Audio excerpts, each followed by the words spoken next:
Tercera llamada, comenzamos. Quédate, aquí empieza Un Gallo para Asclepio, el podcast de filosofía para paladares diversos, filosofía prolija y al alcance. Agua, aperón, aire, tres pilares. De la filosofía, gérmenes primeros. En el antiguo Mileto surgió la lumbrera. Hoy, en Un Gallo para Asclepio, revivimos voces ancestrales. Prefilósofos 4 en 2.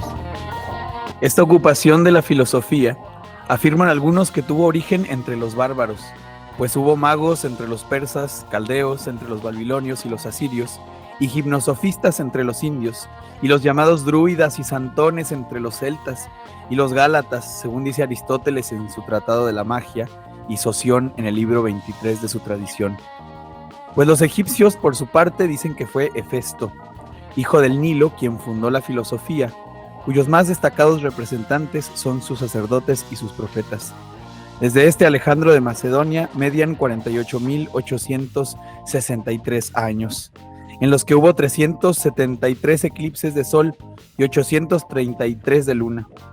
En cuanto a los magos, a cuyo frente está el persa Zoroastro, afirma Hermodoro el Platónico en su obra sobre las ciencias, que vivieron 5.000 años antes de la conquista de Troya. Janto de Lidia cuenta que pasaron 6.000 años desde Zoroastro a la expedición de Jerjes y que tras aquel hubo muchos otros magos en sucesión, hasta la conquista de Persia por Alejandro. Buenas noches, bienvenidos, bienvenidas y bienvenidas a un episodio más de Un Gallo para Asclepio. Hoy hablaremos del pensamiento antes del pensamiento, de la filosofía antes de la filosofía. Hoy les presentamos Orígenes del pensamiento griego. Como también se dice que Tales, mientras estudiaba los astros y miraba hacia arriba, cayó en un pozo, y que una bonita y graciosa criada tracia se burló de que quisiera conocer las cosas del cielo y no advirtiera las que tenía junto a sus pies. ¿Qué tal? Yo soy Adrián Ardilla Lara, bienvenidos una vez más a Un Gallo para Asclepio. Todos, de hecho, uno tras otros, tiemblan los miembros del Dios. Bello, sin reservas, es el amor a la verdad. Lleva lejos y es difícil alcanzar el final del camino. Más difícil es, sin embargo, la vía del regreso cuando se quiere decir la verdad. Como bien anuncian nuestros queridos gallo compañeros, hoy, por primera vez en este programa, nos remontamos al mero trasfondo, la bambalina filosófica, lo que viene antes de la filosofía. Vamos a hablar de la filosofía antes de que fuera filosofía. De los primeros titubeos del pensamiento, ¿no? Como dice Locke Gigon. El primer viso de Occidente. Uh-huh. Que de algún modo es el germen de todo lo que vendrá después, como dice un autor, ¿no? Lo dice de Platón, que toda la filosofía son las notas al pie de página de sus diálogos, pero también se podría predicar de estos primeros pensadores que de entrada han sido calificados de presocráticos, título que ya invita a combatirlo, ¿no? Lo mismo que la cita que acaba de leer Adrián, yo creo que más adelante cuando hablemos de Tales, esta cita, no sé la fuente, pero me parece que tiene una especie de herencia platónica, pero nos muestra un Tales muy diferente al que se estudia en las academias, ¿no? Un Tales viajero, un Tales abuso, avispado, ¿no? Que pudo predecir una cosecha de olivos también, que pudo medir la altura de una pirámide midiendo su propia sombra y comparándolas. Este Tales que se cae por andar mirando a las estrellas, más bien me parece una crítica al bios teoreticos, la vida teorética que después nombrará Aristóteles, en el sentido de que pareciera que el Tales histórico era mucho más aventurero y mucho más avispado y tenía mucho más los pies en la tierra, porque hablamos de physikois, ¿no? Hablamos de filósofos justo interesados por descubrir el mecanismo con el cual funciona la naturaleza, ¿no? Justo, vamos a remontarnos a estos maltrechos, mal llamados o mal etiquetados como filósofos presocráticos, pero quizás sí muy bien puestos como filósofos físicos, filósofos de la naturaleza, filósofos de la materia, filósofos de la cosa, ¿no? Muy bonito este término que que les designa como filósofos físicos, filósofos de la fisis, cuando en ese griego la palabra fisis quiere decir naturaleza, pero naturaleza comprendida como el cosmos, como la totalidad de las cosas que existen. Nosotros hoy quizá muy bobamente, muy torpemente, cuando decimos naturaleza, pensamos en el campo, en la tierra, en las vacas, en los árboles, pero para el griego antiguo la palabra fisis, la palabra naturaleza, evocaba todo, ¿no? Sin este conocimiento de las bacterias, pero podría ser desde una bacteria hasta un sol que orbite en otras galaxias lejanas a nosotros. Todo eso es la naturaleza, y estos primeros filósofos, estos filósofos físicos, lo que querían escudriñar, lo que sometieron a crítica, lo que sometieron a juicio, lo que querían cribar era qué es todo lo que me rodea, ¿no? ¿Qué es esto que está alrededor de mí? Esa sería como la cosa del físico. Sí, descubrir el mundo que lo rodea, y por eso, bueno, se dice que la filosofía es la madre de todas las ciencias. Más precisamente había que decir que los intereses estaban que convergían, digamos, ¿no? Que este primer filósofo, que es Tales, aunque nos remontaremos un poco más hacia atrás, pero que este primer filósofo era al mismo tiempo físico, ¿no? Que la filosofía no se había desprendido del intento de explicar el mundo, que la filosofía y la ciencia tienen un mismo origen, digamos, ¿no?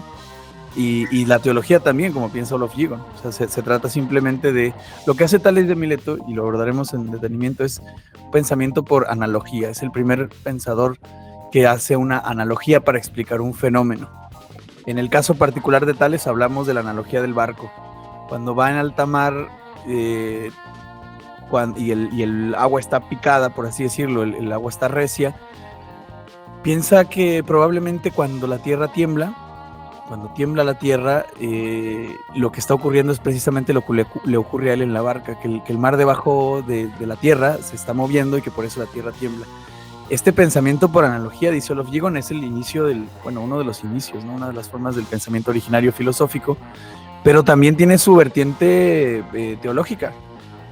Se puede hacer dos tipos de analogía: la analogía objetual, que es la que hace Tales de Mileto, es decir, comparando un fenómeno con otro fenómeno corriente, cotidiano, objetual, de objetos, y la otra es comparar un fenómeno, que esa es una analogía más personalista, comparar un fenómeno con una persona, e imaginarse el sol como un hombre enojado, por ejemplo, ¿no? Pero lo que dice Olof es que ambas explicaciones están igualmente lejos de los fenómenos. Estamos frente al origen de la historia, tanto de la historia espiritual, la historia teológica, como de la ciencia, que tiene este primer comienzo en Tales de Mileto. Y bueno, pues antes de remontarnos a los primeros comienzos con Tales de Mileto, la rúbrica, no se olvide comentar, compartir, suscribirse. Ya en el episodio pasado vio usted que teníamos público, ya sabe que si quiere ser parte del público que nos acompañe en las grabaciones aquí en el estudio en Un Gallo para Asclepio, pues no olvide suscribirse a Patreon, mándenos su sucio dinero, que eso es lo único que nos importa. Y bueno, se vienen cositas, estamos en Twitter, Facebook e Instagram como Un Gallo para Asclepio y Free Games, y nada, en cualquier plataforma de podcasting. Pues si vamos a hablar de los presocráticos, vamos a poner sobre las cartas sobre la mesa antes de irnos con Tales de Mileto, que parece ser que ya convenimos que el primero de los primeros es Tales de Mileto. Pues los presocráticos los contamos por centenas, ¿no?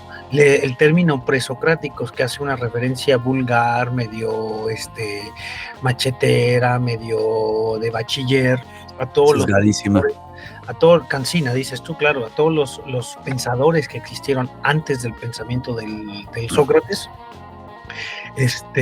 Pues nada, vamos a tomar que son los que vivieron antes de Sócrates, pero que no fue menor la chamba que hicieron comparada con la de Sócrates.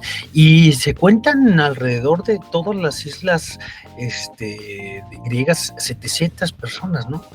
Hoy tenemos como medio constancia, conocimiento, ya sea por la doxografía, por el boca a boca, se dice que dijeron cerca de 700 personas que andaban ahí interesados en las razones del hombre y no en las razones del Dios. Sí, los metemos hablamos de unos cuantos primeros pensadores, de unos cuantos presocráticos, pero obviamente es reducir la pluralidad de por lo menos estos tres jonios, ¿no? Tales, Anaximandro y Anaxímenes, comparten situación geográfica y la situación geográfica, una especie de mini globalización, ¿no? El encuentro con otros mundos, el encuentro con otras formas de pensar, en un creciente fértil allí, ¿no? De una tierra adaptada para el comercio marítimo, para la vegetación, pues obviamente iba también a terminar en producir pensamiento. Yo también quisiera ofrecer dos vías para remontarme al origen de la filosofía. Una es con la que yo comenzaba, que es la lectura de Diógenes Laercio. Así se refiere Diógenes Laercio al origen del pensamiento, remontándolo a los tracios, remontándolo a los egipcios. Y me encontré el otro día un video, les decía, tras bambalinas, de Enrique Dussel, donde él decía que la filosofía no es griega, ¿no? Y que los mismos griegos reconocen antecedentes del pensamiento en otros filósofos. Entonces, la cuestión del origen siempre es muy escabrosa, porque... Polémica. Sí, polémica, porque es hasta cierto punto arbitrario. Olof Gigon, por ejemplo, no hablaremos hoy de este autor que voy a mencionar, pero Olof Gigon, incluso antes de Tales de Mileto, señala al primer filósofo como Hesíodo, que lo tenemos por poeta, pero dice, sí, es un poeta, pero cuando escribe la Teogonía, no solamente está haciendo una genealogía de los dioses, no solamente está contando la historia por sucesiones de quién es hijo de quién y quién mató a quién, sino que su pensamiento ya estalla en idea, ya estalla en concepto. Cuando Hesíodo comparte una de las grandes preocupaciones que van a importar a muchos de los primeros pensadores, que es la cuestión del origen, que en las academias o en los bachilleres se menciona como el arché, ¿no? El principio que lo gobierna todo, aquello que existía cuando todo comenzó. Los griegos no son tan paranoicos como nosotros de pensar que el mundo tuvo como tal un comienzo, sino que existió desde siempre, pero sí hay un comenzar, digamos, ¿no? Y este comenzar está respondido en la pregunta, ¿qué es lo que había al principio? Y de ahí que tengamos por Argés, ¿no? Y que Tales haya dicho que el agua, que Anaxímenes haya dicho que el aire, que Anaximandro haya dicho que el apeirón. Bueno, lo que se estaban preguntando era esto de qué fue lo que ocurrió primero. Entonces ya es curioso que los primeros pensadores se pregunten por el origen y por el principio. Y es problemático establecerlo directamente, decimos que es Tales, pero cuando Hesíodo dice, en el comienzo era el caos, ¿no? Y luego estaban Gea y Urano, y en medio Eros, como un principio de movimiento, ya está haciendo una cosmovisión, una cosmogonía. Ya no solo está haciendo un recuento de los dioses, sino que lo que quiere hacer es dar cuenta de la totalidad de lo objetivo. Para los griegos también está muy claro que lo objetivo no somos nosotros, que nosotros somos pasajeros y transitivos. Eso que llaman los dioses o lo divino son las realidades objetivas, ¿no? Es el conjunto de lo que hay en el mundo. Atenea representa la sabiduría, Gea el cielo. Entonces lo que está haciendo es haciendo como un inventario, un mapa, una especie de rompecabezas del mundo. Y bueno, pues estos dos que ofrecía, estas dos vías, una es un texto de Giorgio Colli, que se llama Los orígenes de la filosofía. No. Ay, ¿cómo se llama el texto de Colli? Sí, Los orígenes de la filosofía, ¿no? Los orígenes de la filosofía, sí. En este texto, el nacimiento de la filosofía. En este texto, Colli dice que la filosofía surge como un fenómeno de decadencia, que debido a que el amor por la sabiduría es inferior a la sabiduría, es una especie de nostalgia en la que se sitúa Platón, que tiene la nostalgia por los 7 sabios. De hecho, Tales de Mileto es uno de los 7 sabios. Esa es otra de las paradojas. Decimos que es el primer filósofo, pero dentro de los 7 sabios, que es esta tradición griega de personas venerables donde para ellos encarnaban la sabiduría, pues Tales está contado. Entonces es un fenómeno de decadencia, porque Platón, digamos que tiene una tendencia o desea recuperar aquello que se había realizado y vivido. De ahí el amor por la sabiduría perdida, ¿no?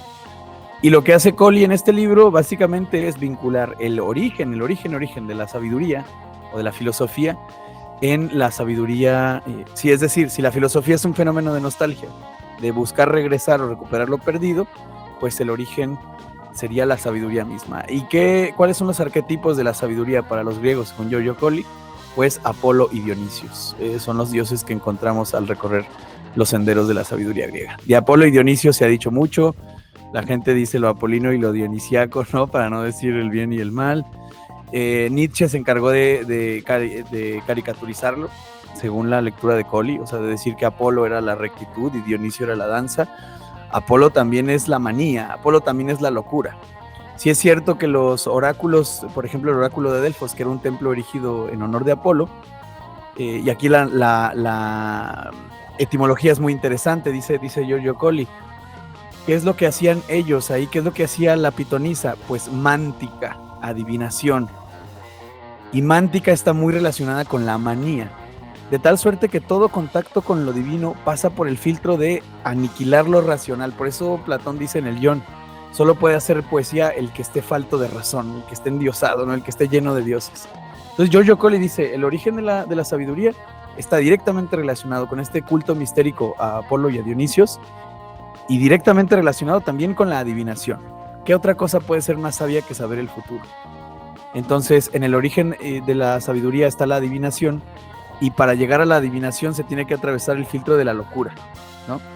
De ahí que la pitonisa balbucee cosas incomprensibles y que haya siempre una distancia entre lo divino y lo humano, ¿no? Esa sería la vía de Colli para decir que el origen está allí. ¿Ustedes qué piensan? No, pues ya está, padrino, síguete de hilo porque...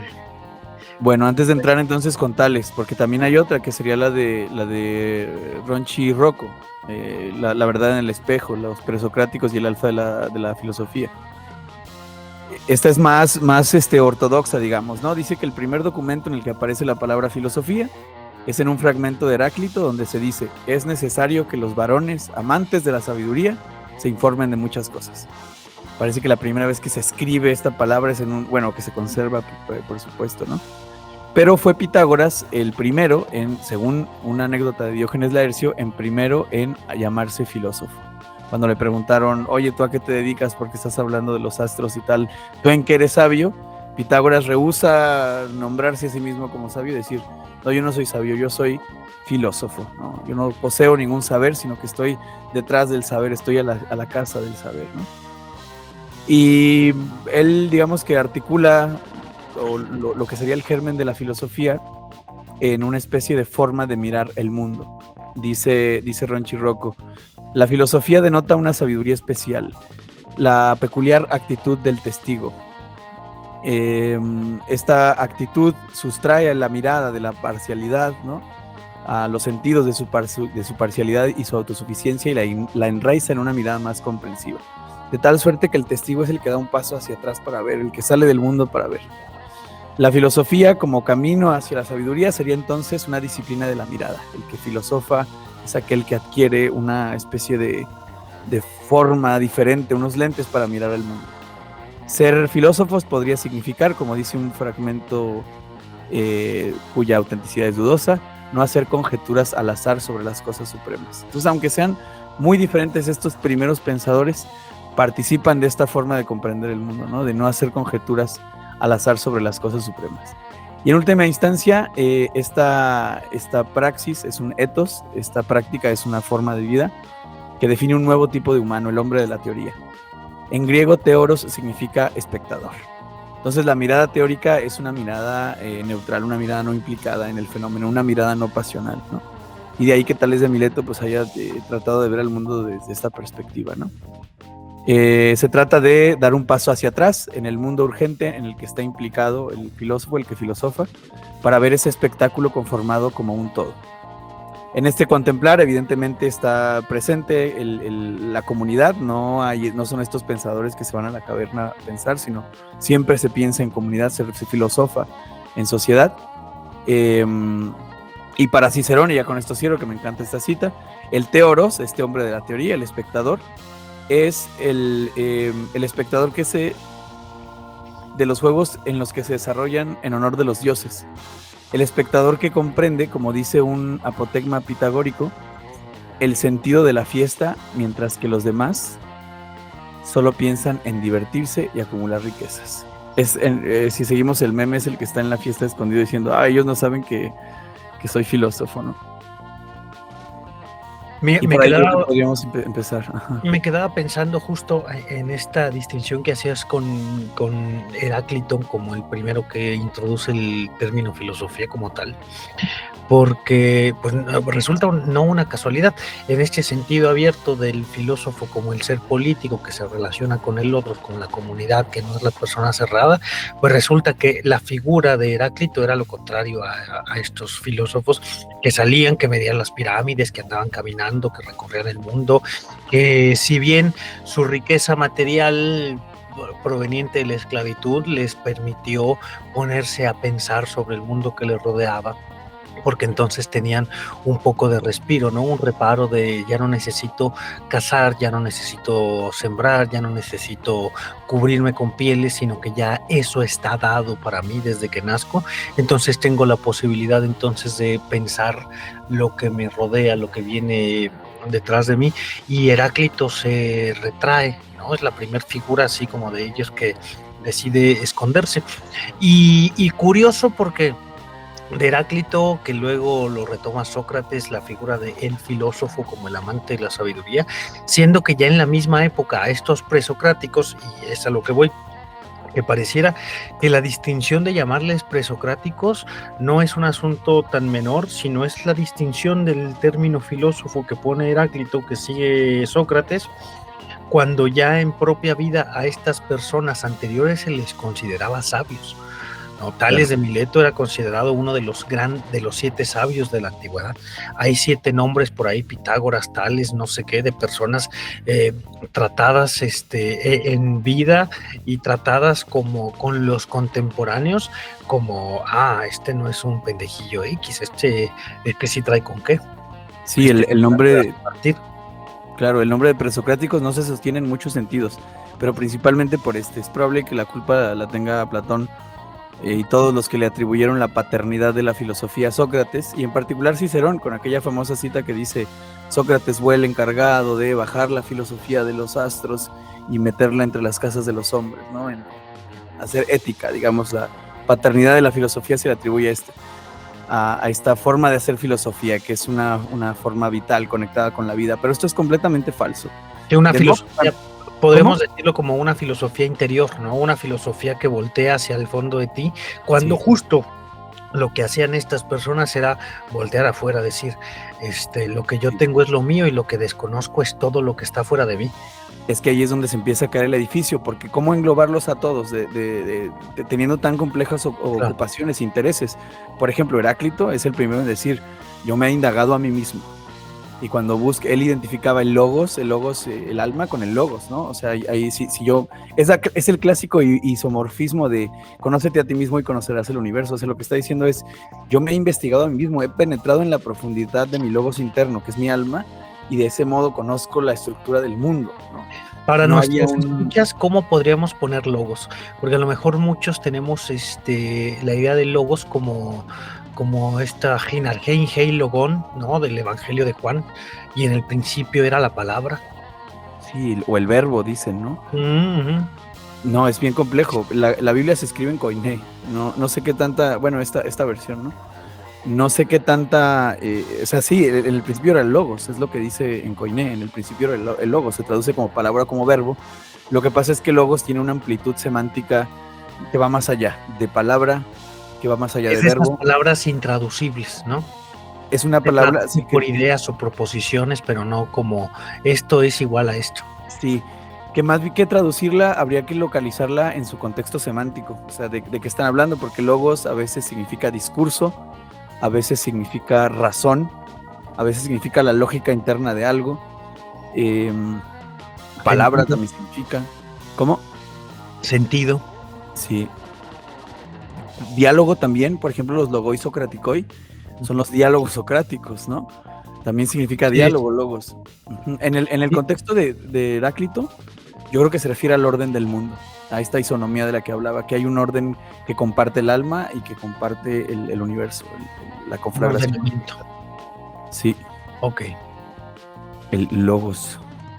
Sí, que no se nos desprende, ¿no? Que todavía lo tenemos, por ejemplo, en la palabra el biólogo, el zoólogo, ahí está en la etimología, que quién es el biólogo, el que sabe hablar de las cosas vivas, quién es el zoólogo, el que sabe hablar, el que sabe tratar, el que sabe discutir sobre los animales.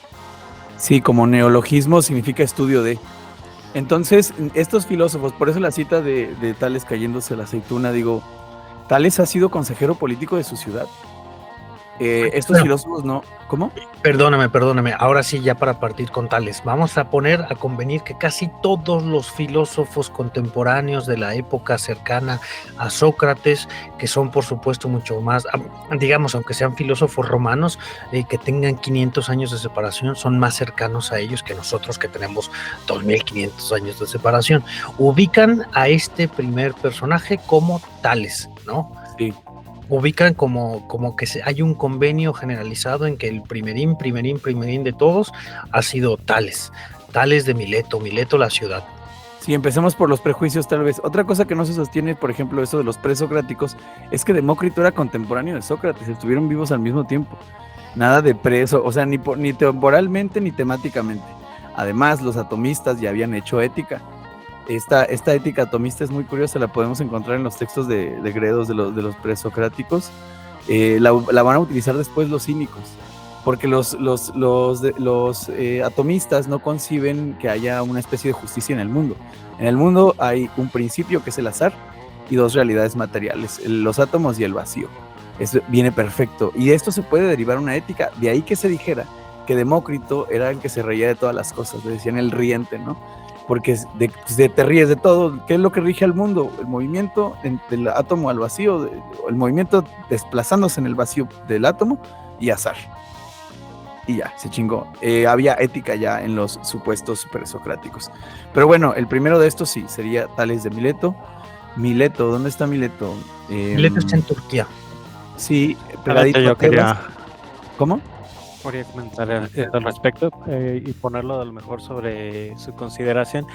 No creo que a lo mejor se trate de una ética propiamente, a lo mejor el nombre de presocráticos que se ha convertido en una generalidad, a lo mejor históricamente, pero algo que nos decía a lo mejor el maestro de prepa, un poco más acertado que el hecho de que sean anteriores a Sócrates, se debe a que son propiamente a lo mejor unos físicos, y que Sócrates, más que hacer una ética, estaba haciendo una antropología.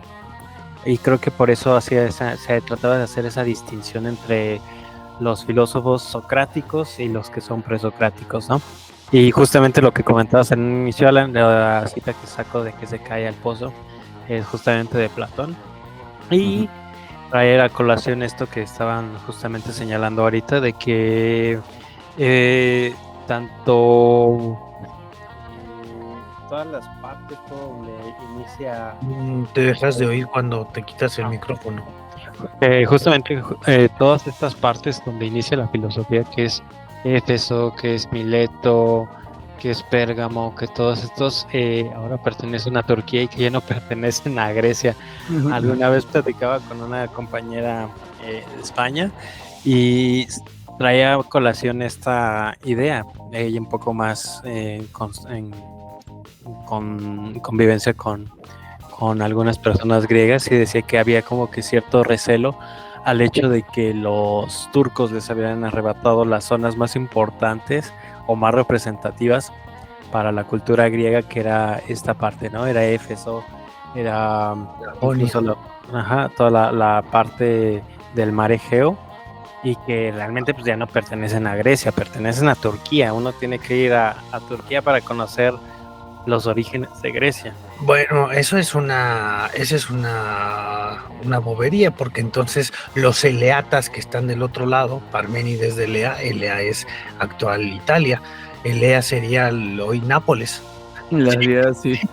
Diríamos Parménides el napolitano. Il Napolitani.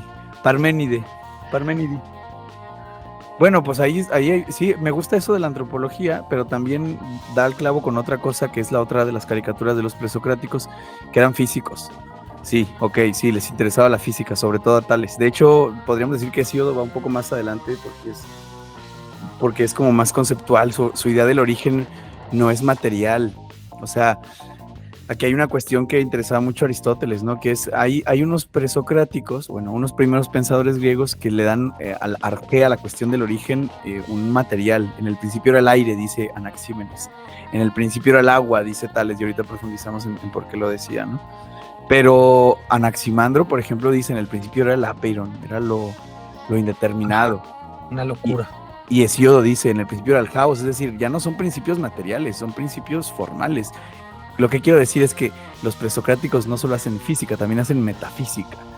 Ya es muy claro en Hesíodo y sobre todo en Parménides que están hablando del ser, ¿no? Entonces habría una serie de preocupaciones que ampliarían el espectro de lo que llamamos los primeros pensadores, que sería la preocupación por el ser, sin duda alguna, la preocupación por la fisis, por los mecanismos de la naturaleza, la cuestión del origen, cuándo comenzó todo, qué onda con el comienzo, y la cuestión del mundo como totalidad.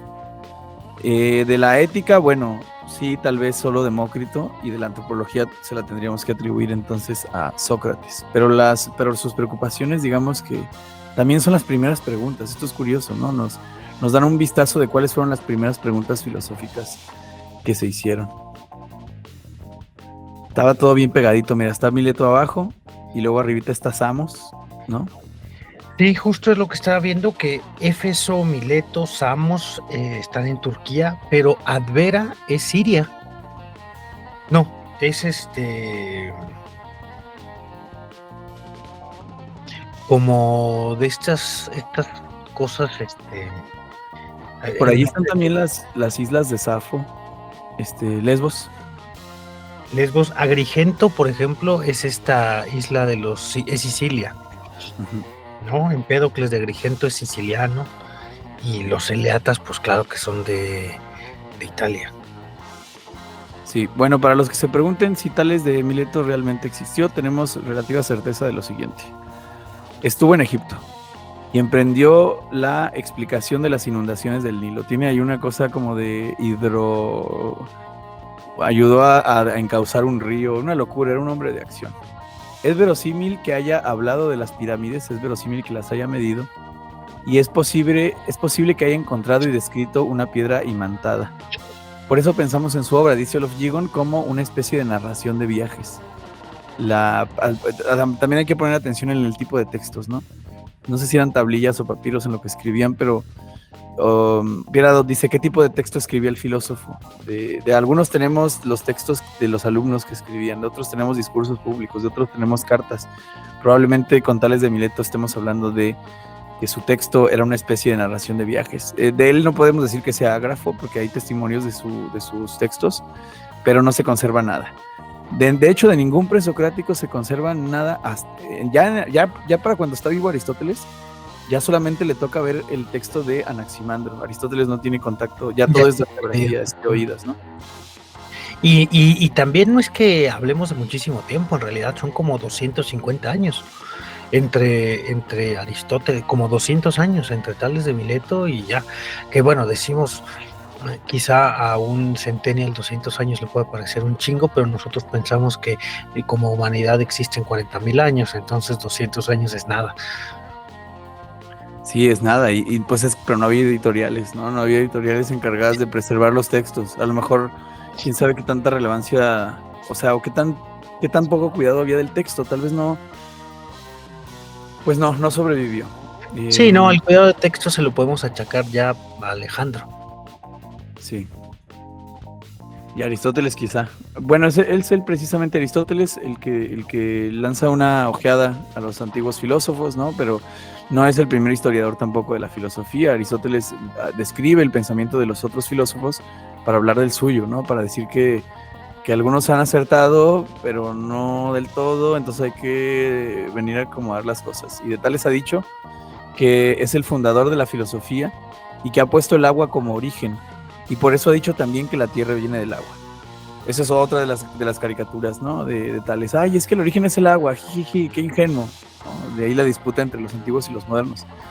Pero pensemos un momento en la analogía, o sea, en la razón de por qué decir que el agua es el origen de todas las cosas. El mar es el origen porque en el principio la tierra estaba totalmente cubierta de agua. ¿no? No quiere suplantar el caos Hesíodo, simplemente está hablando de un problema parcial de la historia terrestre. Tales ha dicho que el arjé del todo es el agua, es decir, el origen, el principio, y que la tierra flota sobre las aguas. Esto tiene antecedentes en la mitología griega, no es propiamente de Tales. En la Ilíada, Homero dice que el océano es el origen de todas las cosas y de los dioses, así como algunos textos egipcios afirman que Nut, la masa líquida primordial, contenía los gérmenes de todos los seres. Lo que es original en Tales es que lo postula como un principio no inmerso en lo divino, sino como un principio natural. El agua es el principio, digamos, físico de todo el mundo, ¿no? Aristóteles propone un posible motivo. Lo líquido está adecuado espacialmente a lo seminal. Las semillas de todas las cosas tienen naturaleza húmeda. Y me retrotraigo hasta mis clases con el maestro Arbizu, que él también tenía esta intención de no caricaturizar a los primeros pensadores. Y decía, es que está pensando en lo húmedo. ¿Qué pasa si tú dejas tu café, por ejemplo, ¿no?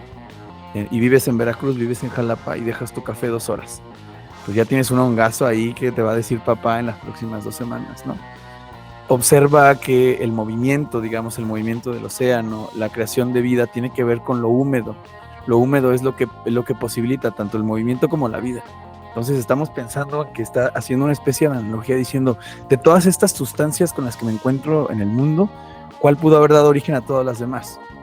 Y ya lo del origen, también hay procesos de explicación física, que la rarefacción, que la condensación, que la separación, lo explicaban diciendo, qué sé yo, lo voy a decir caricaturescamente, pero que la tierra al secarse, que el agua al secarse se convierte en tierra, ¿no? Y que al calentarse se convierte en fuego.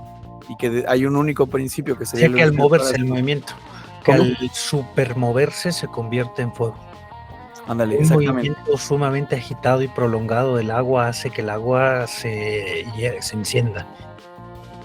Sí, ya no parece tan ingenuo, ¿no? Ajá, ves el bullir cuando pones tu pocillo a hervir y dices, entonces si quema con esas pocas burbujas, el fuego debe de ser agua que está en movimiento, pero a la máxima potencia.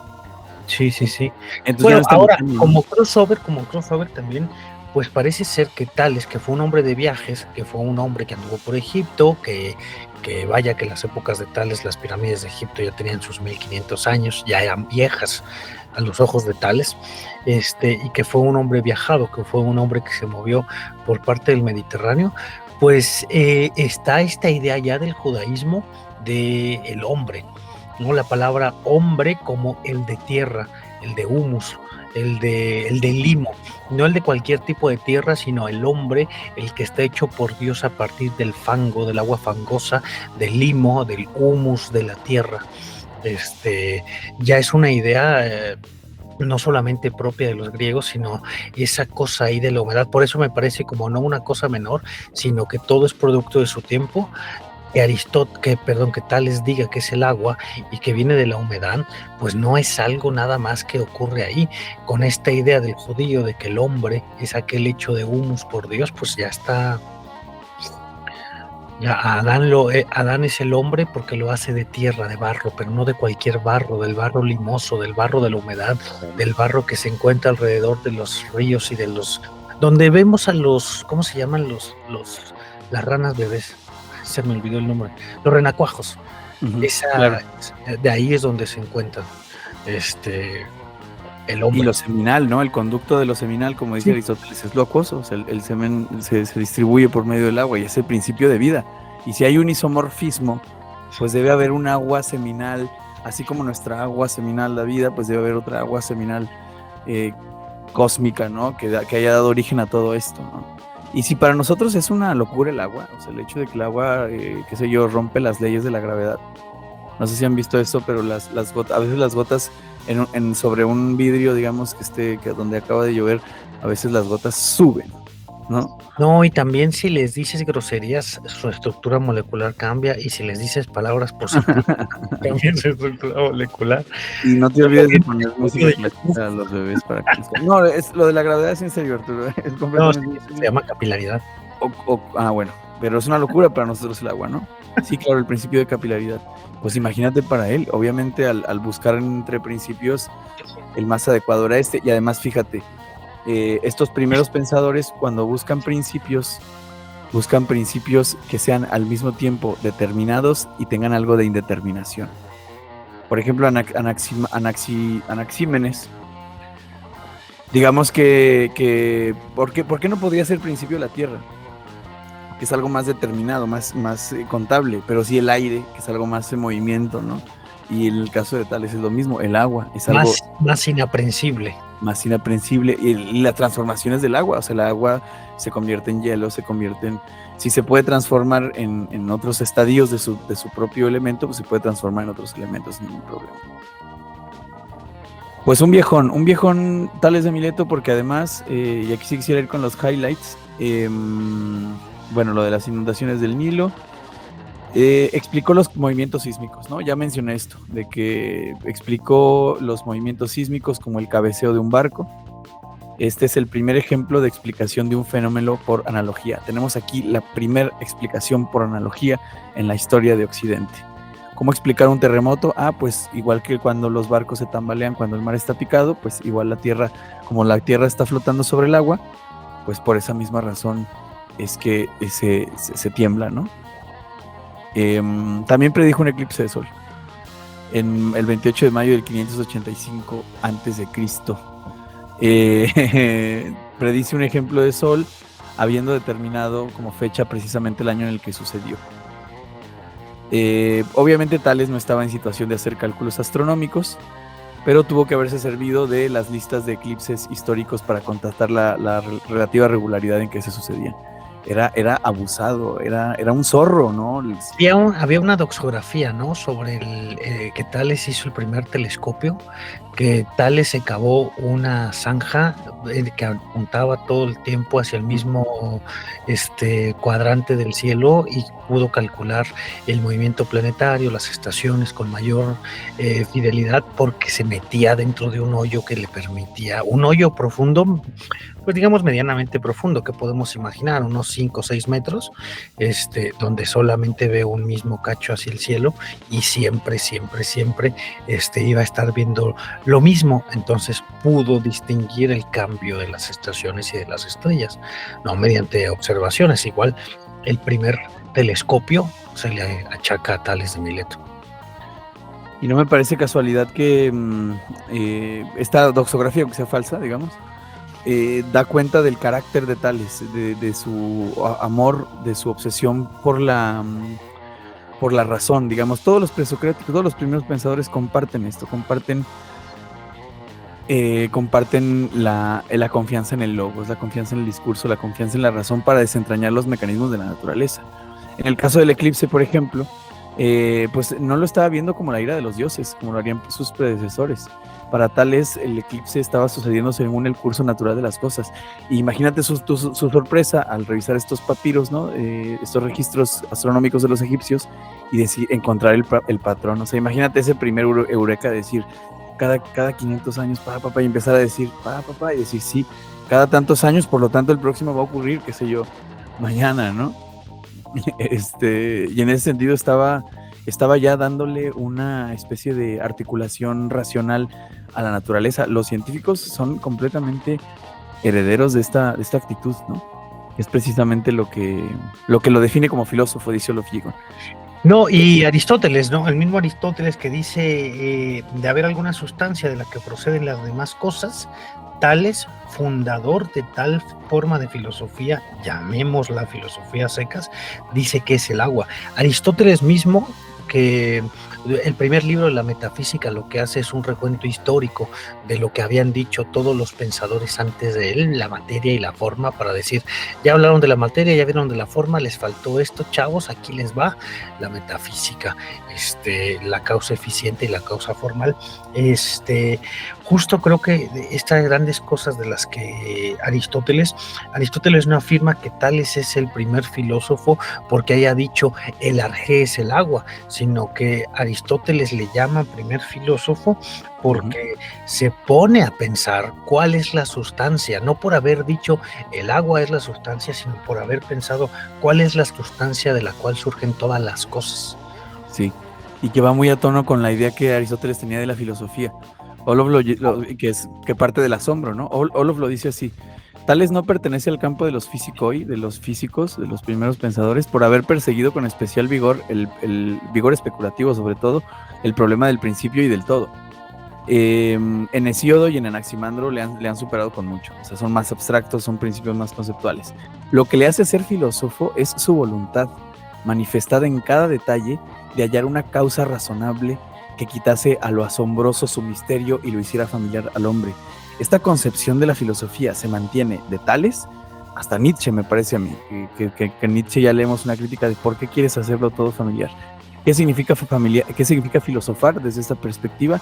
Hacer que lo ajeno se vuelva familiar, explicar lo extraño, lo insondable, lo que se le atribuye a las fuerzas divinas, mediante principios racionales, mediante principios conocidos, mediante cosas que tengamos a la mano, digamos, y eso da lugar al primer pensamiento por analogía. Sí, claro. Sí, analogía.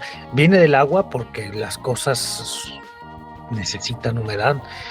Viene del agua porque cuando una cosa muere se seca, ¿no? El cadáver se seca en huesos, las plantas se secan en hojarasca, las ratas se secan en momias, ¿no? Sí, entonces eso es lo que permanece después de él, ¿no? La indagación de una causa física al margen de lo mitológico. Yeah. El impulso por buscar en la naturaleza sin recurrir a agentes míticos ni a seres divinos o personificados, ¿no?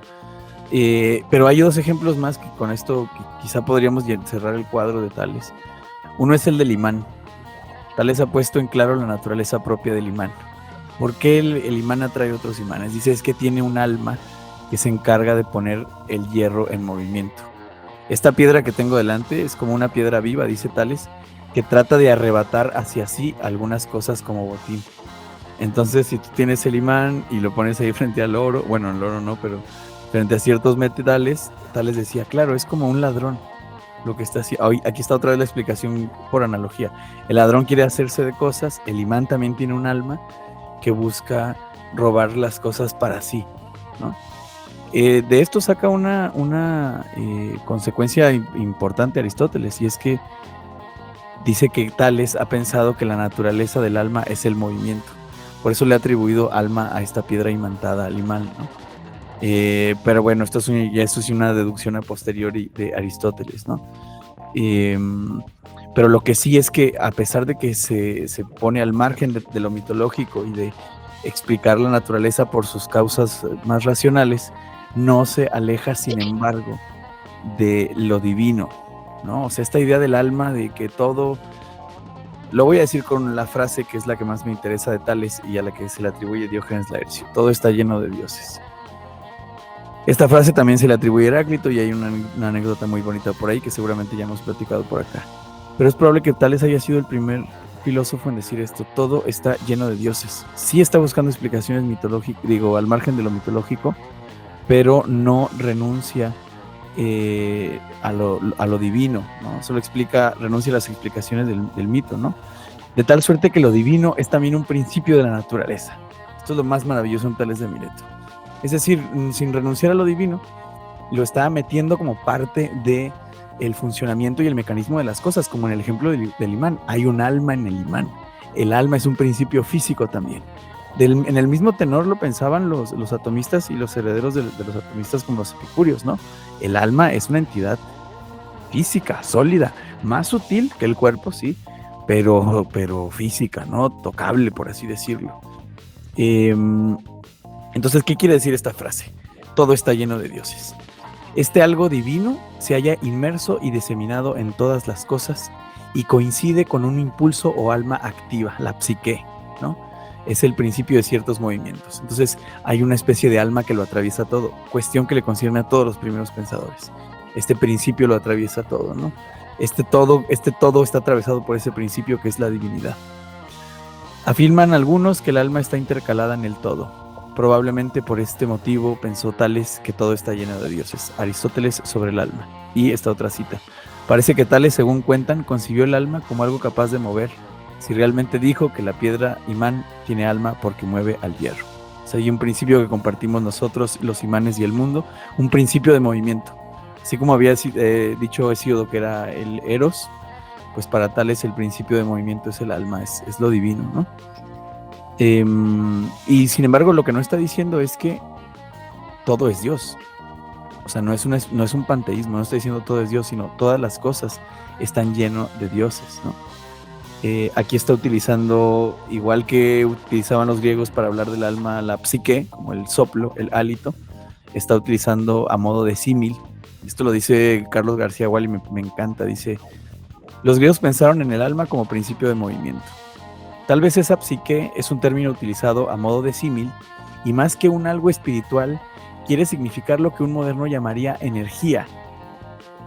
Una energía entreverada en las cosas y manifestada en el comportamiento de algunas, como el imán o el ámbar, capaces de mover a otras. No es que todo sea Dios, sino que todas las cosas están llenas de dioses. Es decir, al no desechar del todo el elemento divino y al meterlo, digamos, dentro de la mecánica física del mundo, está haciendo un antecesor de lo que entendemos por energía, ¿no? Por lo menos secularmente. Esa alma, también nosotros tenemos entidades invisibles, ¿no? También nosotros afirmamos la existencia de principios de movimiento que funcionan por sí mismos. ¿Cuál es la diferencia entre llamarle dioses o llamarle energía? En este punto, para mí, ninguna. Bueno, debe haber, ya nuestros gallos escuchas científicos dirán, no, pero es que hay, sí lo entiendo, pero es una fuerza insondable. La energía no se destruye y no se crea ni se transforma, ¿no? Pues los dioses también. No, solamente se está adjetivando de un modo que ya nos parece vetusto, algo que de entrada es fantástico, ¿no? El movimiento está principiado o está motivado por un alma. Las cosas que se mueven tienen un alma. Pues como decir, hay energía contenida en ellas o qué sé yo, ¿no? Claro. Pues en este cariz que estos primeros filósofos que advierten o parecen advertir, por eso se dedican a la física, advierten la peculiaridad de la naturaleza, que es que nace, sostiene por sí mismo, que toda la cosa muta, que toda la cosa cambia, y su afán es intentar escudriñar qué hace que la cosa se mute y se cambie, ¿no? ¿Por qué las cosas cambian? ¿Por qué las cosas se mueren? ¿Por qué a veces hace frío y al frío le sucede la lluvia y a la lluvia le sucede el calor? Es lo que intentan advertir. Tal es el más ingenuo de todos. Pobre Tal, es tan torpe creer que era el agua. Y si era listo, ¿por qué se murió? Más bien hay que decir que fue una deducción brillante en su momento. Podemos decir que fue más lejos Anaximandro, podemos decir que fue más lejos Heráclito. Pero ir más lejos no quiere decir que no haya tenido validez, ¿no? Yo lo reviso con mis alumnos a partir de Guthrie, que lo pone muy bonito en explicaciones muy sencillitas, y le digo a los chicos, no sean tan duros, no lo juzguen con los ojos del presente, juzguenlo como es el primer tipo que intenta decir, a ver, esto lo podemos explicar ya nosotros sin andar diciendo que porque Dios así lo quiso. Vamos a intentar explicarlo. Y punto. También, sí. Y rompes con la caricatura del tránsito del mito al logos, ¿no? Ajá, sí. Mito y logos eran sinónimos. Significaban discurso o verdad los dos, ¿no? O sea, depende de otra vez del contexto semántico. Solo para nosotros significa mito como hay explicaciones infantiles para los niños y logos, explicaciones serias para los adultos racionales.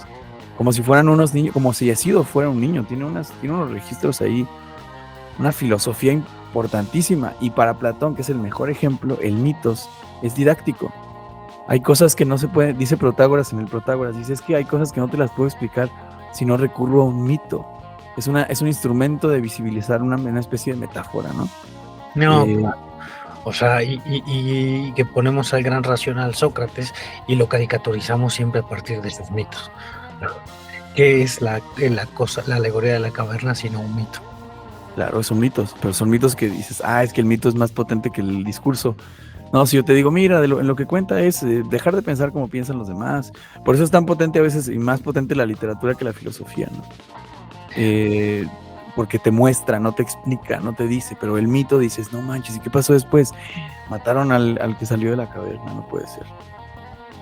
Pues Tales de Mileto tuvo un alumno, su alumno estrella, quizá no alumno en el sentido en el que hoy nosotros podemos referirnos a un alumno, a un maestro y un alumno, pero sí a un alumno, pues una persona de su mismo pueblo. Yo me los imagino ahí como una persona famosa del rancho, una persona famosa del pueblo y un niño que le admiraba y que en esa admiración pues le seguía y lo buscaba para ver qué hacía. Este tipo anda haciendo cosas y parece interesante, pues yo quiero ver qué hace, y se juntaba con él. Así es como yo me lo quiero imaginar, más que como si no te sientas hay tabla, si te paras hay tabla, cuando decimos de maestro alumno, y pues tenemos ahí al más oscuro de los tres, que es Anaximandro. Sí, no conservamos textos, no conservamos registros, pero no estaban pensando en soledad. O sea, estos tres jonios, aunque los separen unos años, obviamente conocían el trabajo de los predecesores, ya estaban haciendo comunidad intelectual, ¿no? Anaximandro sería el siguiente en el orden histórico de los acontecimientos, ¿no? También un hombre de viajes, es el único de los primeros pensadores de quien se conserva un libro hasta los días de Aristóteles. Es un pensador viejo, termina su obra a la edad de 64 años y se le conoce como haber sido el primero en trazar un mapa de la Tierra. Entonces nos lo tenemos que imaginar igual que Tales, ¿no? Aventurero. Imagínate la labor titánica de hacer un mapa, ¿no? Sin ningún instrumento cartográfico de ninguna especie. No, sin nada. No, sin nada. O sea, subiéndote una montaña y haciendo cálculos. Tal vez con la misma astucia, creo que eso no lo dijimos de Tales. Sí lo mencionamos. Tales mide la sombra de una pirámide, midiendo su propia sombra. Sí, justo se le achaca que es el primero en saber. A ver, el teorema de Tales para medir la pirámide sería el prototipo del teorema de Pitágoras, ¿no? Sí, acá es como, a ver, a tal hora del día, mi sombra coincide con mi altura. O sea, checa lo brillante de la deducción. A tal hora del día, mi sombra y mi altura miden exactamente lo mismo. ¿Qué voy a hacer? Medir todos los días la sombra de la pirámide a esa hora y me paro cuando cambie. No, o sea, empiezo a medir, me paro. Y al día siguiente pongo una rayita, digo, de aquí a aquí ya van, 15 metros, ¿no? Y ya, ¿no? O sea, ya sabes cuánto exactamente mide una pirámide sin tener que subirte y tal, ¿no? Simplemente viendo que a cierta hora del día la sombra coincide con la altura. Y se chingó, ¿no? Claro, así de fácil.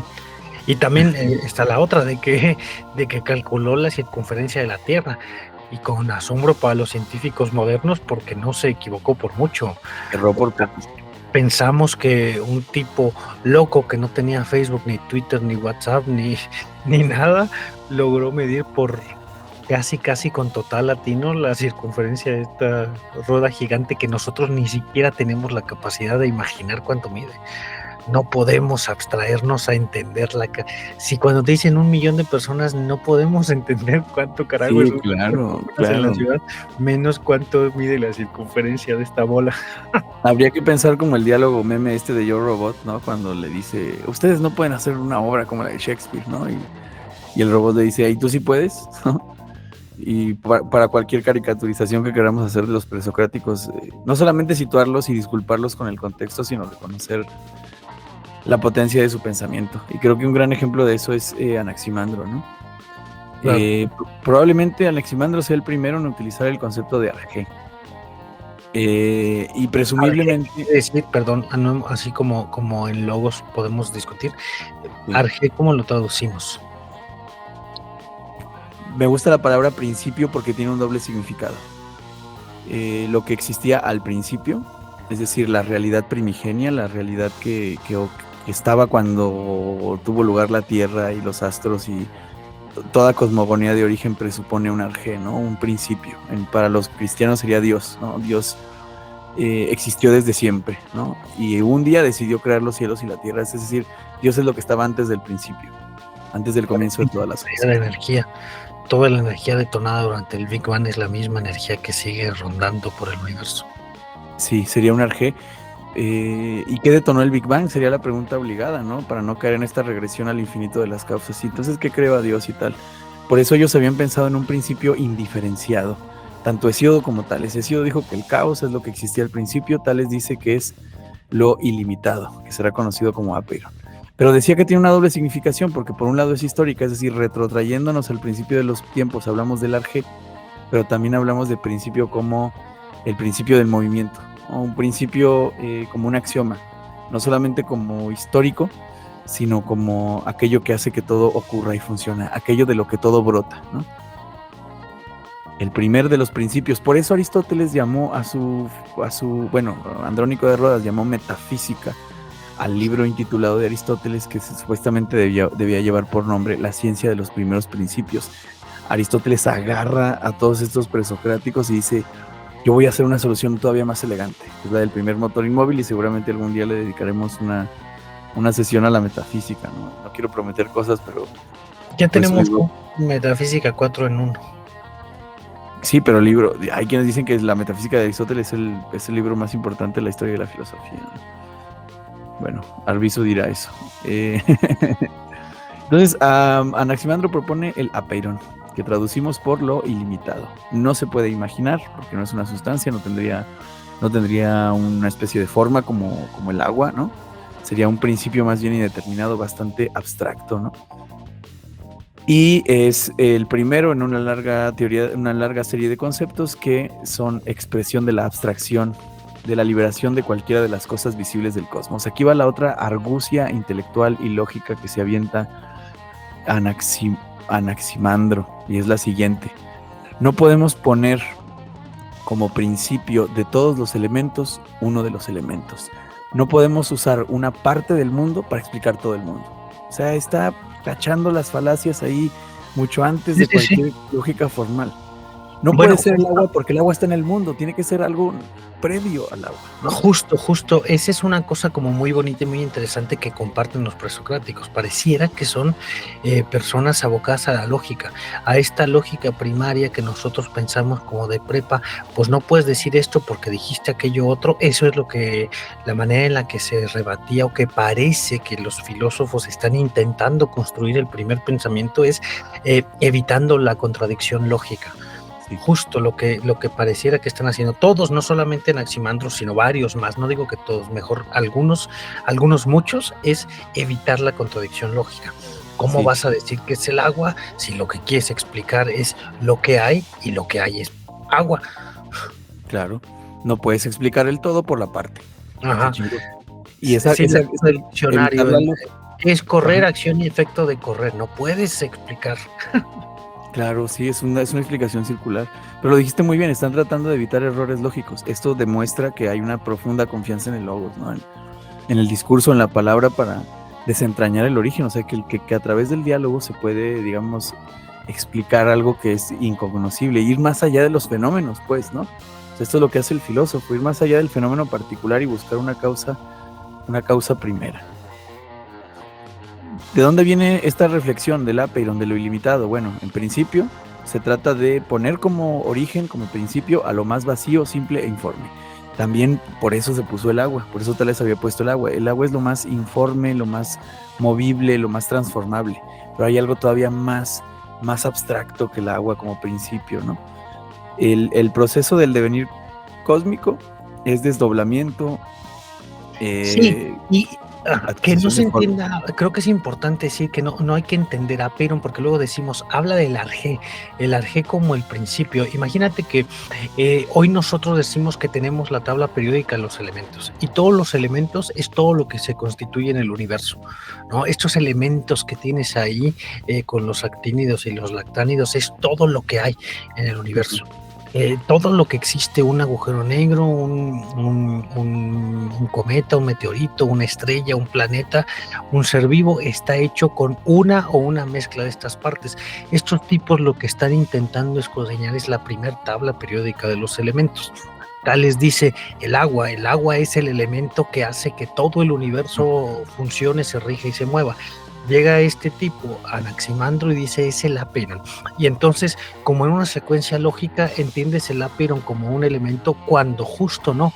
Pareciera que él se abstrae y dice, tiene que ser un apeiron pero Ujú. pensemos a Apeiron no como un elemento, sino una cosa indeterminada, sino Sí. debe de haber algo que no podemos comprender y Sí. por lo tanto no tiene forma y por lo Ujú. tanto no tiene límites en lo espacial ni en Ujú. partes, es decir, que no debe de tener partes que lo dividan porque entonces Es unidad. estaría jodido, y que no tiene un espacio asignado en el espacio porque entonces estaría limitado. A eso se refiere sin límites, sin una Sí. contradicción lógica en sí mismo. Entonces, la forma de poderlo expresar es en la abstracción Apeiron, sin forma, sin límite, no como un elemento, no como una cosa, ya como Aristóteles, como Tales, que dice, es el agua, es esta cosa. Él dice, no sé qué sea, pero será algo que no tenga divisiones, que no tenga partes y que no esté situado. No sé lo que sea, pero será una cosa que no la puedas tú identificar Exactamente. como es esto. No puede ser ninguno de los elementos, como bien lo decías, tiene que ser algo anterior a los elementos y que sin embargo los contenga. De ahí Claro. que Olov lo describe como lo ilimitado, dice, es una especie de unidad dialéctica de nada y todo. Es una nada porque no es nada concreto, digamos, ¿no? Es una especie de sustancia o esencia, vamos a decir mejor, informe, que deviene en una especie de nada. Es una nada, pero no es un vacío, es una nada cualitativa, es una nada todo en potencia. Y así me imagino un poco al Big Bang también, ¿no? Cuando dicen que ahí estaba contenido todo y que se fue desplegando y desdoblando, me parece una herencia directa del pensamiento de Anaximandro. ¿Cómo se llega a él desde el punto de vista lógico? Bueno, prescindiendo de todo lo singular. Si a esta lámpara que tengo aquí le quito la forma, le quito la luz, le quito los LEDs, ¿qué me queda? Pues me queda un intermedio. Ese intermedio es el Apeiron, ¿no? Lo ilimitado. Un maestro lo explicaba de una manera muy bonita y lo hacía lanzando una moneda. Decía, ¿quieres entender el Apeiron? Pues es lo que ocurre con la moneda antes de caer al suelo, ¿no? Antes de ser atrapada por las manos. Él puede ser cara o puede ser cruz. Se habla, no sabemos nada de ciencia nosotros, pero del principio de indeterminación, ¿no? Como también me parece herencia de este pensamiento de Heraclito. Si conoces no está determinado, digamos, la posición del átomo o la velocidad o la posición, ¿no? Y bueno, para prescindir de todo, de todas las formas, ¿no? De todos los límites. Esto ocurre para evitar la cosa de los opuestos. Justo la abstracción que se llega con el Apeiron en Anaximandro es para evitar la contracción del opuesto, que es cómo es posible que el agua, que el fuego devenga del agua cuando a las cortas es una pendejada. Entonces zanja el asunto de los opuestos, cómo existe el frío y cómo existe el calor, cómo existe el día y cómo existe la noche, trayéndolo en una sustancia anterior que será el Apeiron, sustancia. Sino. Por supuesto. Mira, esta es una pregunta interesante, se la plantea Aristóteles. ¿Por qué no puede haber dos arjes? O sea, ¿por qué no pueden ser dos elementos? Dice, porque todas las dualidades se desprenden de una unidad primaria, primordial, primitiva, ¿no? Tiene que ser lo ilimitado porque es el que contiene todos los opuestos. O sea, no puede ser ni día ni noche, ¿no? Tiene que ser algo que contenga tanto el día como la noche, que sea la integración, la síntesis de los opuestos y que de ahí devengan los demás. Cuando Hesíodo dice, en el principio era el caos, este es el principio cosmogónico griego. En el principio era el caos, ¿no? El origen. Y de ahí sale noche y día. Lo primero que sale de lo indeterminado, que el caos también es una forma de indeterminación más primitiva que la de Anaximandro, pero de todo lo indivisible, de todo lo ilimitado, o de todo principio abstracto e informe, surgen en primer lugar un par de opuestos. Y la historia de la cultura, la historia de los padecimientos, la historia de todos nosotros es el desenvolvimiento de pares de opuestos, ¿no? El día y la noche, el bien y el mal, con trabajo sin trabajo, amor sin amor, rechazo, aceptación. Nuestra vida se rige por estos opuestos que nacen de un principio indeterminado, ¿no? Y que ya mencionaste de pasada algunas características, ¿no? Que es una unidad, que no tiene partes, ¿no? Que es por esencia uno, porque viviendo en un mundo múltiple, aquello de lo que brota lo múltiple tiene que ser una unidad. También tiene un carácter divino, porque es inmortal y no es perecedero, ¿no? Y es ilimitado tanto en el espacio como en el tiempo. Y por último, también presenta una oposición entre principio y mundo. Lo ilimitado no es una trascendencia que simplemente se quede allá como nos imaginamos a Dios. Dios está fuera del mundo, sino que es una trascendencia que está dentro, ¿no? Lo ilimitado está realmente más allá de la luz y del sol, del día y la noche, pero al mismo tiempo está entre la noche y la luz. Ese entre señala una relación conceptual del principio trascendente con el mundo, ¿no? No es lo trascendente como lo ontológico, sino lo óntico, ¿no? Lo que tenemos aquí cerquita, de a pie. Y bueno, es invisible, visible e invisible. Porque por un lado está más allá de lo visible y lo concreto, pero opera, digamos. Y yo lo veo, por ejemplo, en la capacidad de transformación que tienen las cosas. O sea, en el ser humano está clarísimo que de algún modo el Apeiron vive en nosotros, que somos una indeterminación porque no somos nada dado. Es decir, el hecho de que todas las cosas siempre se puedan transformar, que la piedra se pueda convertir en grava, que el hombre se pueda hacer bueno y malo, que partimos de una indeterminación originaria de los seres humanos, que somos indeterminados en un sentido muy abstracto, y esto lo van a decir todos los existencialistas, ¿no? Somos, desde Pico de la Mirándola, somos el único ser cuya esencia no está dada del todo, ¿no? Cuya esencia no la estamos dando. Pues esto es un principio de apertura, ¿no? Que viene dado por lo que no tiene límites, por lo que se transforma. Bueno, pues quisiera cerrar yo creo que nos quedaremos en Anaximandro porque son todos muy interesantes y si queremos dejar de caricaturizar tendríamos que darle su lugar a cada uno, ¿no? Pero hay una frasecita, creo que es también una cita de Aristóteles, que dice lo siguiente, de Anaximandro, por supuesto. De lo ilimitado nacen todos los cielos y el orden que hay en ellos. Pero donde las cosas reciben su llegar a ser, es también donde tiene lugar su perecer. Venimos de lo indeterminado y a lo indeterminado vamos. Tal como debe ser, porque se pagan unas a otras penas y castigos por su injusticia, de acuerdo con el orden del tiempo. Entonces Anaximandro no solo habla de este principio informe, sino que mete la justicia. No, mete la injusticia. ¿Cuál es el concepto de justicia que vemos en Anaximandro? Pues para esto nos puede ayudar Salvador Paniker con su libro de Filosofía y Mística.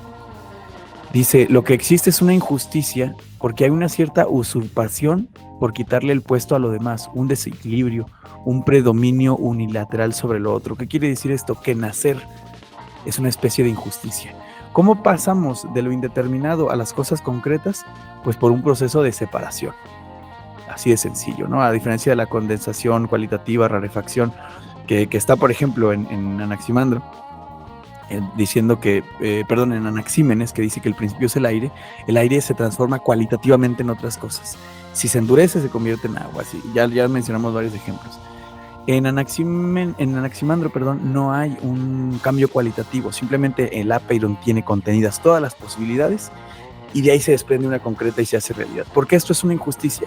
Porque el hecho de que yo esté vivo es una injusticia, porque le quité lugar a todas las otras posibilidades de lo que pude haber sido. O sea, mi existencia es una injusticia respecto del Apeiron, ¿no? ¿Te acuerdas de este juego de la feria donde bailaba la monja, que es un círculo donde la gente va girando? Imagínate que ese círculo es el clásico juego de feria de Atracciones García en México, que es un juego mecánico, esos que están a punto de destartalarse, que solamente es un disco donde la gente está de pie y van girando, y van girando, y van girando, y van girando, y a ver quién se sostiene mejor. Pues resulta que el Apeiron es como esa cosa. Imagínate que tienes un plato girador que todo el tiempo está girando y todo lo que es el universo, todo lo que son las cosas, todo lo que existe es como si tú soltases un huevo adentro de ese plato girador y por la pura acción del Apeiron que está girando se van a separar las partes del huevo. Hacia un lado correrá lo frío, hacia otro lado correrá lo caliente, hacia otro lado lo líquido, hacia un lado lo bueno, hacia otro lado lo malo. Pero justo ese disco girador giraba desde antes de que el huevo cayera y eso es como la caracterización del Apeiron. El Apeiron hace que todo se separe, que todas las formas tomen la justa medida de lo que le corresponde. Sí, y lo dijiste muy bien, la justa medida, porque hay una idea de justicia divina, una verdadera justicia ciega, y que es la de la necesidad, vamos a decirlo así, ¿no? Lo que tenía que ser. No quisiera aventurar que se trata de una persona que diría que vivimos en el mejor de los mundos posibles, pero el hecho de haber nacido y haberse concretado es, Paniker lo dice así: la primacía del Apeiron garantiza la permanencia de un orden igualitario fundado sobre la reciprocidad de las relaciones, un orden isonómico. Todo retorna a lo infinito y el ciclo recomienza. Entonces, la idea de la justicia es que haber nacido es una especie de injusticia por separarse de esa totalidad originaria, informe e ilimitada, y la justicia es la muerte, ¿no? El regreso a eso ilimitado. Y pues lo que decimos, hoy eres humano. Yo no pedí nacer. ¿Cómo? Yo no pedí nacer, qué injusticia. En realidad es porque, Paniker lo dice así: Anaximandro presenta la primer fenomenología del pecado original de la finitud, y pecado original lo pone entre comillas. Digamos que al escindirnos de la totalidad, al autolimitarnos como sujetos aislados, todo lo que no somos se convierte en territorio ajeno y en última instancia hostil. Por eso nos cagan los otros, porque el odio al otro arranca de aquí, porque el otro usurpa un pedazo de esa totalidad a la que inconscientemente aspiramos reunificarnos. El otro es el signo, o sea, el otro me comprueba que vivo en una realidad escindida, limitada y mortal. El otro es la muestra de que nos separamos de ese principio ilimitado, de ser pura posibilidad, a ser realidad concreta, ¿no? Por eso Anaximandro ve en la individuación un crimen respecto de la unidad primordial, ¿no? Y que ese crimen se va a pagar muriendo, restituyéndonos a esa unidad primordial. Por eso Paniker dice esto que me encanta y lo he repetido en un chorro de cafés: filosofar es fingir que no se es místico. Y aplica perfecto para los primeros pensadores, porque al pensar en el origen, estar pensando en esa unidad indeterminada, primigenia, primordial, de la que todos salimos y a la que todos eventualmente volveremos, ¿no? Claro. No sé si tienes de Anaximandro por ahí como las notas que tiene Guthrie. Guthrie, que se va también por el lado más cosmogónico, en el que habla de una como si fuera la primera evolución de los seres alrededor del pensamiento de Anaximandro. William Guthrie, en este pequeño breviario donde habla de los presocráticos, justo dice que una de las grandes cosas que tiene Anaximandro es que Anaximandro hace una arqueología de cómo se fue haciendo la Tierra, desde un huevo fecundo incandescente, ¿no? Una bola de fuego que se fue apagando poco a poco, y que de ese apagar se volvió acuático y surgieron las montañas, y hace una cosa de la creación de la vida en la Tierra. Y hay un asunto muy interesante después de que explica cómo sale el sol y la luna y los anillos. Dice: durante este proceso apareció la vida por primera vez. ¿Y dónde apareció la vida? En el cieno caliente, en el limo, pues la vida se originó en la humedad, sometida al calor. Los primeros animales tuvieron formas de peces con la piel cubierta de espinas o de escamas, y de ellos procedieron todos los demás animales terrestres, incluso el hombre, que por lo tanto es la evolución final de aquella primera especie de pez. No, es una cosa loquísima. O sea, 2500 años antes que Darwin, este tipo diciendo: si hubo algún animal primero, tuvo que haber sido como un pez, y de ese como pez tuvo que haber salido todo. No hay de otra, mano, no hay de otra.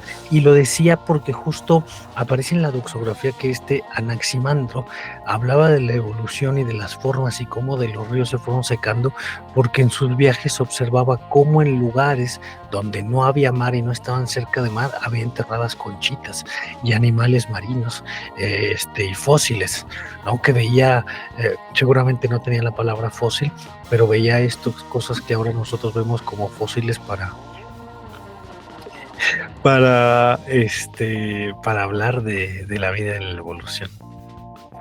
Sí, es un adelantado sin duda alguna a su tiempo y a su época. Quisiera añadir un par de notas más para cerrar con Anaximandro, sobre todo la potencia filosófica que tienen estas palabras. Marcel Conche estima que las palabras de Anaximandro significan la primer justificación filosófica de la muerte.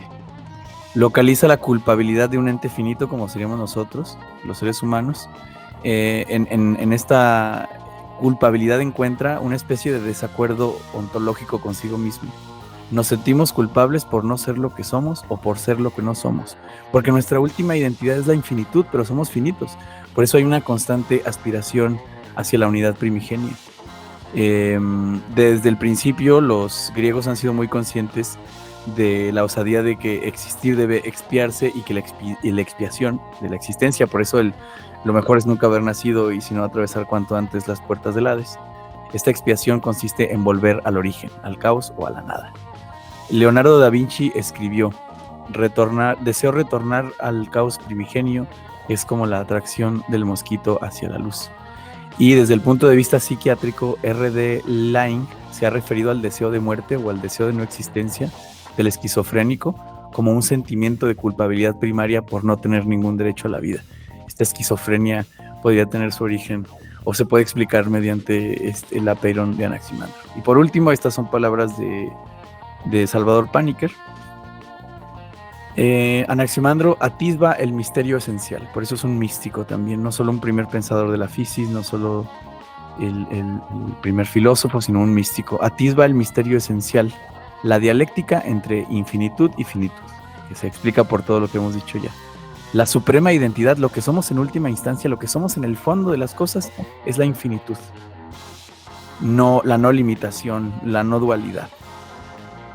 Entonces, al nacer acontece el crimen de la parcelación, de la individuación, en suma, el lenguaje y la cultura, es lo que aparece a través de estas realidades escindidas. Finalmente, todo retorna a la no dualidad originaria, que es su suprema identidad no dual. Amén. Amén. Sí, Anaxímenes. Para que no anden diciendo, ay, los presocráticos, ¿no? Los presocráticos decían que a la agüita. Sí, ay, sí, qué ingenuos. No, son tremendos. Pues sí, entonces nos vamos con la promesa de hacer una segunda parte de la filosofía preplatónica. Pues sí, por lo menos Parménides y Heráclito.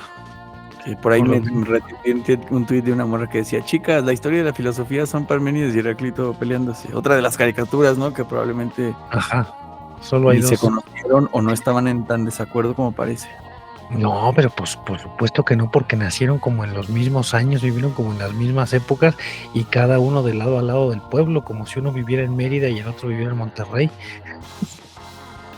Parménides en Italia y el otro en acá, y aparte pues Heráclito sufría de depresión, entonces no salía de su cama. Era Heráclito el oscuro, el que decía: yo no quiero vivir, yo no quiero juntarme con los demás.